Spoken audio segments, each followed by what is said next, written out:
Kung ang gamit mo ngayon ay OnePlus Nord 2 5G at balak mo mag-upgrade sa OnePlus Nord 3 5G, worth it ba siya, Kuya Poy? Isa lang ang masasabi ko sa'yo, yes, dahil meron akong 4 na bagay na gustong i-share sa'yo kung bakit worth it ang pag-upgrade. Or kahit na plano mong bumili nitong OnePlus Nord 3 5G, bakit isa ito sa gusto kong i-recommend sa'yo? Tara, pag-usapan natin to kaya wag na natin patagalin pa. Let's do this!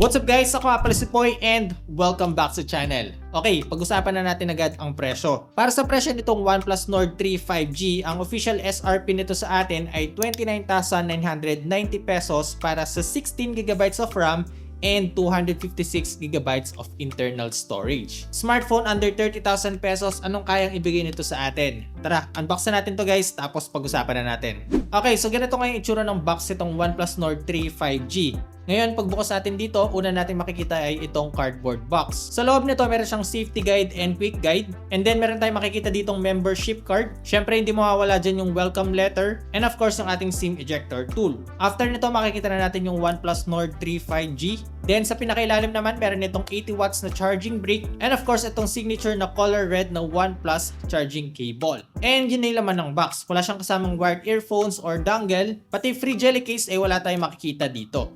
And here's it guys, ito na po yung itsura ng OnePlus Nord 3 5G. So, meron lang tayong isang colorway dito guys. Ito yung misty green. At yung unang-unang mapapansin natin sa design nito yung pagka-mirror finish niya. Sobrang reflective niya guys. Very minimalist lang yung pagkaka-design dito. Maging sa kanyang camera module, meron lang tayong dalawang bilog dito. And of course, yung kanyang OnePlus branding sa gitna. Medyo madulas nga lang talaga yung kanyang back panel sa likod, no? So, if ever, bilan na lang natin siya ng case. Pero yun nga, yung kanyang back panel is medyo flat na pero may slight curve tayo sa mga edges dito. Which is for me, okay yung ginawa nila dito guys para hindi siya masyadong harsh or medyo masakit sa kamay kapag ginahawakan. Then yung frame nito is matte finish no, which is nag-contrast siya dun sa back panel natin na glossy. Para naman sa build quality and protection nitong OnePlus Nord 3 5G, dito sa back panel guys, ang ginamit nila dito is Gorilla Glass 5. Then dito naman sa harap sa kanyang screen, meron tayo ditong Dragon Trail Glass. Out of the box din guys, meron na tayong naka-pre-install dito na screen protector. And then IP54 rated na rin ito, meaning dust and water splash resistant itong phone na to. Now, para naman sa kanyang ports and buttons, dito sa may right side niya, makikita na natin dito yung kanyang volume keys na hindi masyadong mataas, hindi rin masyadong mababa, so sakto lang yung kanyang placement.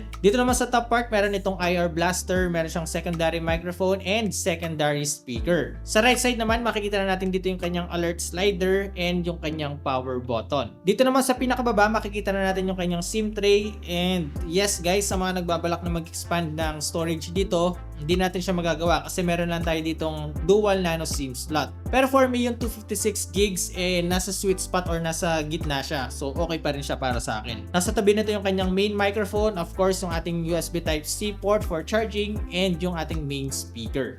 Now, one of the main reason kung bakit nasabi ko na worth it mag-upgrade dito sa OnePlus Nord 3 5G ay yung kanyang display. Guys, tingnan nyo naman yung bezels. Ang nipis guys. Ayun no. Full view na yung may experience natin dito sa OnePlus Nord 3 5G and yung punch hole niya nasa gitna, which is sa mga nakakaalam guys, ito yung mas prefer kong placement ng punch hole. Ang screen size nito is mas malaki na, 6.74 inch and then AMOLED na yung kanyang panel na merong 120Hz na refresh rate. Meron itong higher resolution and then based sa test na ginawa ng OnePlus, umaabot ito ng 1450 nits, no? Peak brightness kapag nasa labas tayo. Sa panonood guys, kung mahilig kayo manood sa Netflix and other streaming platform, good news kasi meron tayong Widevine L1 security dito. Meaning makakapanood tayo ng HD content. Yung kanyang color profile is vibrant. Nagustuhan ko siya. Matingkad yung kulay. Alam niyo yun, AMOLED guys Adaptive din yung kanyang refresh rate. Meaning makakatipid pa tayo sa battery dito dahil nagsuswitch siya between 120Hz and 60Hz. Depende sa activity na ginagawa natin dito. Navigating, scrolling, or swiping sa SOCMED, wala tayong magiging problema dito guys dahil napaka-smooth and responsive niya. Speaking of swiping and scrolling, grabe guys, iba talaga yung dating ng haptics nito ng OnePlus Nord 3 5G. Pang flagship yung dating niya. Alam niyo yun, yung kada may ginagawa tayo sa phone, yung vibration niya. Mas nakaka-enjoy tuloy gamitin to dahil sa kanyang haptics. Alam niyo yun, yung parang may interaction sa'yo tsaka yung phone. Kumbaga parang may connection kayong dalawa. Ganun siya ka-immersive or ganun yung laki ng impact kapag meron tayong magandang haptics sa phone. At meron tayo dito sa OnePlus Nord 3 5G. Ngayon, pagdating sa kanyang performance, unahin natin yung kanyang OS. So meron itong Oxygen OS 13.1 running on Android 13. And guys, sobrang believe lang talaga ako sa OnePlus dahil napapanatili pa rin nilang malinis itong Oxygen OS. Alam niyo yun, yung wala masyadong bloatwares, tapos sobrang smooth sa animation and transitions. Maging sa mga customizations, hindi tayo nagkulang dito, like yung always on display, marami tayong pagpipilian dito. And then, yung ating icons, pwede natin silang i-customize. Other settings like yung color ng theme, pwede nating palit-palitan yan. At meron din silang mga combination dito ng kulay na pwede nating pagpilian. Fingerprint animation, pwede natin palitan yan. And yung edge lighting para naman sa notifications. Para sa akin guys, masasabi ko pa rin na until now, isa sa pinakamalinis na skin or Android skin itong Oxygen OS. Now, para sa chipset na ginamit dito sa OnePlus Nord 3 5G, meron tayo ditong MediaTek Dimensity 9000. Kilala yung chipset na yan guys na napakalakas, no? Kumbaga parang flagship killer. And totoo naman kasi kung titignan natin yung Antutu score na nakuha natin dito is umabot siya ng 900,000 points. Na usually nakikita natin yung mga ganito sa mga flagship phones. Meron itong 16GB of RAM which is bago, or ito yung kauna-unahang Nord series nila na merong 16GB of RAM and 256GB of internal storage. Guys, meron pa itong extended RAM ha. Pwede pa natin siyang i-push hanggang 12GB. Meaning meron tayo ditong total of 28GB of RAM. Grabe, sobrang overkill na yon. Then sa battery, this time meron tayong 5,000 mAh battery capacity dito at meron siyang 80 watts na Super VOOC fast charging. Sa pagtest ko ng games dito, sobrang satisfied ako sa naging result dahil maganda yung naging performance nitong OnePlus Nord 3 5G. So Mobile Legends guys, pinaka-highest settings so pwede natin i-set up dyan. And from start to finish, wala akong naging problema sa kanya maging sa network.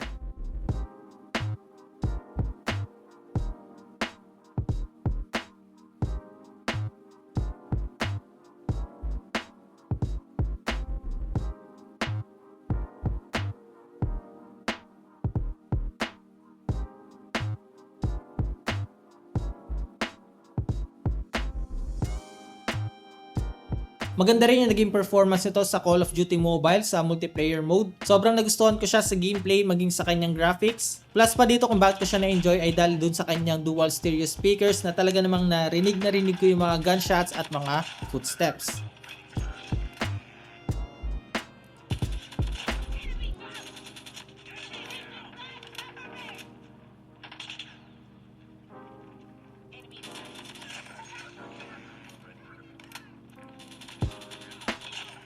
And last na tinest ko is yung Genshin Impact. Dito guys, medyo nag-init yung phone pero manageable pa rin naman siya, hindi siya yung talagang nakakapaso. Then sa kanyang graphics settings, sinet ko talaga siya sa pinaka-highest, nilagay ko sa 60 FPS yung kanyang limit. Chinek ko talaga kung kaya nitong OnePlus Nord 3 5G itong Genshin Impact, and yes guys, kayang-kaya naman niya. Sobrang smooth ng gameplay ko dito at maganda yung graphics na nakuha natin. Well, sometimes nagkakaroon ng minor frame drops pero playable siya. So kung gusto natin na mas smooth pa na gameplay, medyo mag-adjust tayo sa settings.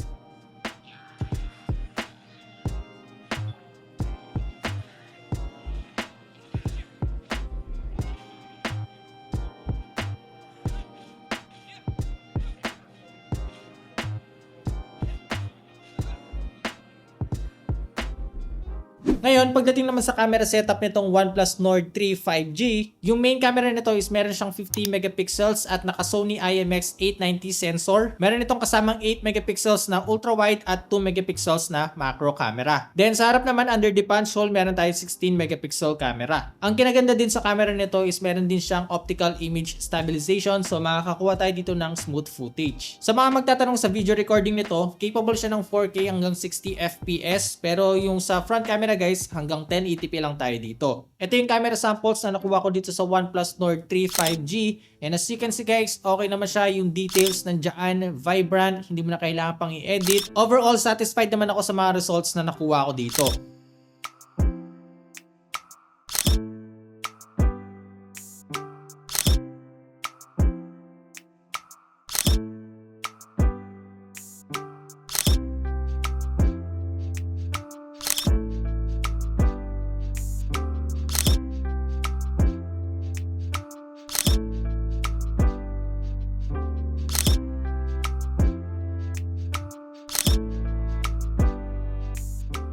Ito naman guys, yung sample video recording dito sa OnePlus Nord 3 5G. Main camera yung gamit ko and I'm shooting 4K 30 FPS.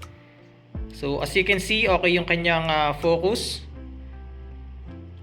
Then details, ayun oh. Grabe oh. Ito naman pagdating sa ultra wide, I'm shooting 1080p 30 FPS. Alright. Ayos. And of course, ito yung sa front camera. 1080p 30 FPS. Pwede. Ganda rin no? Ayos, ayos. Okay din siya guys. Dinis na mukha ako dito ah. So ano sa palagay nyo? Kumusta yung camera performance itong OnePlus Nord 3 5G? Comment down below, pag-usapan natin yan. And basically that's it guys for today's video. Yun na po yung ating review dito sa OnePlus Nord 3 5G. Siguro naman alam nyo na yung 4 na reason kung bakit ko nasabi na worth it na mag-upgrade dito sa OnePlus Nord 3 5G. Unang-una syempre yung kanyang display, mas malaki na siya guys, and then 120Hz na siya. Pangalawa syempre yung kanyang performance, mas pinatindi yung chipset na nandito, MediaTek Dimensity 9000, which is gaya ng sinabi ko kanina, isang flagship killer na chipset to. So kahit na anong gawin natin dito sa phone na to, mapag-gaming, multitasking, or sa pag-browse lang, wala tayong magiging problema dito. Pangatlo is yung kanyang battery and charging speed, so mas mabilis na siyang mag-charge and mas malaki na yung battery niya. And lastly, of course, yung kanyang camera. Specifically, yung kanyang main camera na mas maganda yung sensor na nilagay dito. Sony IMX890. Alright, so sana nag-enjoy kayo sa panonood at nakatulong itong video na ito. So kung nagbabalak ko yung bumili nitong OnePlus Nord 3 5G, meron akong links na nilagay dyan sa description box. Check nyo na lang. Alright, so paano ba yan guys? Hanggang dito muna sa ngayon. Ako nga pala si Poy, unboxing anything just for you. Nice.